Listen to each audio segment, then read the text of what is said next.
Plastic surgery এবং burn এটা ওতপ্রোতভাবে জড়িত। বার্ন রোগীদের ক্ষেত্রে আমরা বেশিরভাগ ক্ষেত্রেই স্কিন গ্রাফটিং বা কিছু কিছু ক্ষেত্রে ফ্ল্যাপ আমরা বলি যে শরীরের অন্য জায়গা থেকে চামড়া এবং মাংসসহ এনে প্রতিস্থাপন করা ফ্ল্যাপ সার্জারি করতে হয়। তো এই ধরনের সার্জারিগুলা করলে রোগীদেরকে একটা ক্লোজ মনিটরিংয়ে রাখতে হয় যেন ওই ফ্ল্যাপটা প্রতিদিন আমরা দেখতে পারি নষ্ট হয়ে যাচ্ছে কিনা বা সেটা সারভাইভ করছে কিনা। আর স্কিন গ্রাফটাও একটা নির্দিষ্ট সময় পর পর আমাদের মনিটরিং করতে হয়, অন্য ড্রেসিং থেকে আলাদা হয়ে থাকে, খুব কেয়ারফুলি ড্রেসিংটা করতে হয়।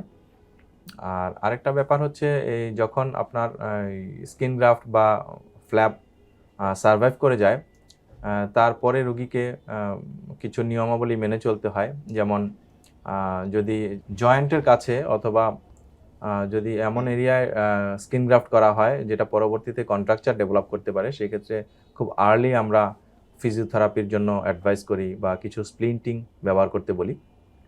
আর রোগীকে আমরা সাধারণত এই স্কিন গ্রাফটের এরিয়াগুলা একটু আর্দ্রতা যেন থাকে, এই জন্য ময়শ্চারাইজার ব্যবহার করতে বলি সবসময়। আরেকটা অ্যাডভাইস করি আমরা সাধারণত যেন রোদে না যায়, সেক্ষেত্রে যে স্কিন গ্রাফটের যে এরিয়াটা এটা অনেক সময় ডার্ক হয়ে যায়,